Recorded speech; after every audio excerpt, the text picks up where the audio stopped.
Love of Dungeon, Chapter 1, Woke, Part 2. The maid places the drinks in a large group on the table, filling the air with a blend of cider and cinnamon. What do you want to eat? Venison steaks are quite good. The maid gets their order, then retreats, leaving Gillcrust to continue the conversation. Do you have a name, Viking, and what's with the red thing? My name is Calean. The red thing is a rare egg of two unusual creatures. A phoenix and a dragon. It's a true delicacy. And you gave that up for a room and food? Wait, why would an egg have seeds?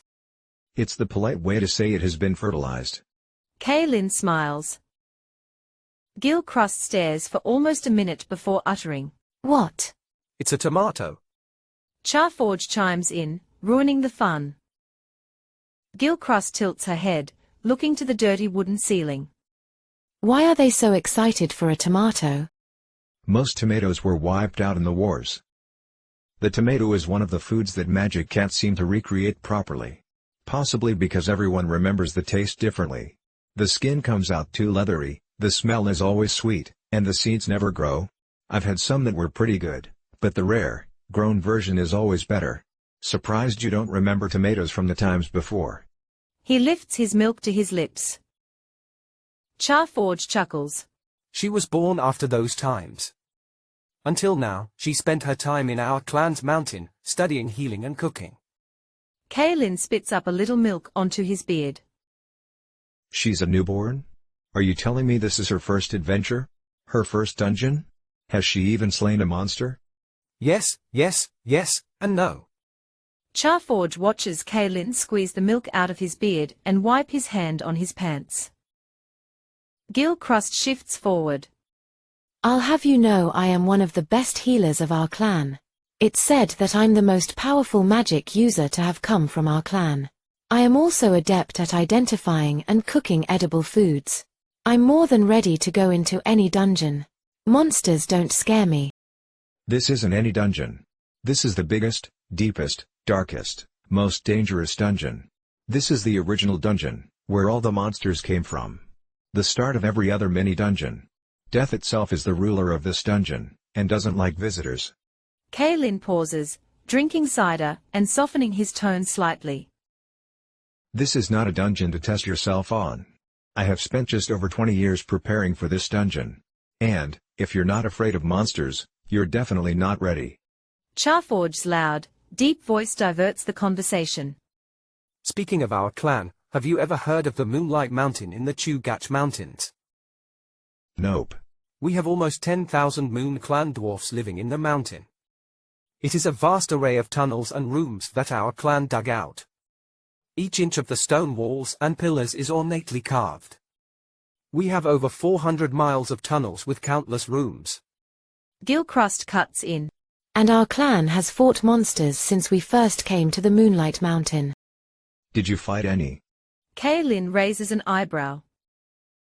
Interrupting them again, Charforge continues. Our main stone doors open in the south of the mountain to a stunning view of the valley below. Well, when winter isn't set in. But in the spring and summer, the wildflowers bloom over the entire valley. When the doors open, a rush of fresh air scented with dwarven fireweed and dwarven dogwood mixed with the fruits of blueberries and raspberries is amazing. It is the best time of year to visit. Charforge looks like he could reminisce all night, but with luck and perfect timing, the elven maid exits the kitchen with a bang of the door. She places the food on the table. Calean and Gillcrust lean over and inhale deeply through their noses. They both instantly regret thinking this was a good idea, as the meat smells of rubber and burnt butter. Charforge chuckles as he picks up his knife and fork. Calean shakes the distortion off his face and digs into his broccoli. The tasteless vegetable could use a little something. Anything. The trio forces the food down with hopes it will provide a little nutrition. The party talks more about Charforge's clan, the Moon Dwarfs. Calean hands Charforge a key, as they finish their food and rise from the table. They collect their gear from under the table and shuffle to their rooms with a quick good night. The rooms are more inviting than the dining hall. The beds are plush and firm. Gillcrust is uncharacteristically quiet as the dwarfs go to sleep. The morning sun beams through the large window. Gillcrust groans as she rolls over and sees Charforge standing next to his bed, his oily helmet hair reflecting the glaring rays of the morning sun. Gillcrust sits up, groaning once more. It's too early, Charforge. Gillcrust murmurs. Charforge reaches for his armor. Calean left half an hour ago. If we want to catch up to him, we need to leave quickly. We shouldn't have to catch up. This isn't how you treat your party members. Gillcrust flips the covers back. Charforge's head pops out of his chest plate. We never agreed to party. He doesn't do that. You just hang around him long enough and you get adopted without a word. If we want to go with him, we need to hurry. Why do we want to party with him? He's intolerable. Gillcrust watches from the side of her bed as Charforge puts his helmet on. Charforge turns to face Gillcrust. What are you talking about? How is he intolerable? Did you hear him saying I don't belong in a dungeon? How can he assume that without realizing how powerful I am? He wasn't being intolerable. He was simply concerned you would be lost. Are you ready to face the truth? I know the truth. I am powerful and more than ready. Charforge rolls his eyes. You won't like the truth. I wouldn't have brought you if the council hadn't forced me. What? You need to understand. I have been doing this for a long time. I was young and eager to prove myself, too. The great transformation gave me great power and strength. Being a hothead got me nothing but trouble. When I started calming down and listening to the others and their stories, I learned.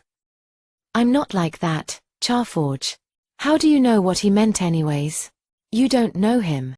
I do actually know him. He saved me in the mine, as I said. I partied with him in a small dungeon a few years after that, which he doesn't seem to remember me. There are stories floating through many towns telling of the Viking. Yes, Gillcrust, I know him. So why does it have to be him? Let's find a group that appreciates what I can do. Gillcrust whines.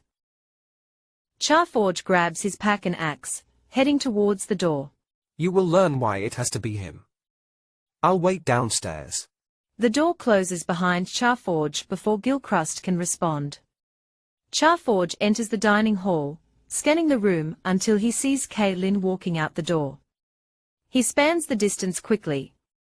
With a short inseam, dwarfs are natural sprinters. The door bangs against the wall as Charforge throws it open. Calean looks back at the door with a contorted face. Charforge steps through it, shrugging his shoulders in response. Thought you were gone. Charforge is loud despite standing 3 feet from Calean. Calean gestures down the street. Humans, here for fame and glory. Charforge gestures to the river in the opposite direction. What about the elves getting off the boat? Elves, here for power and control. Calean gestures to a group of dwarfs coming from an alley almost in front of them. Dwarves, here for wealth. This is going to cause problems. Charforge shrugs. Maybe coming together will allow us to finally beat back death.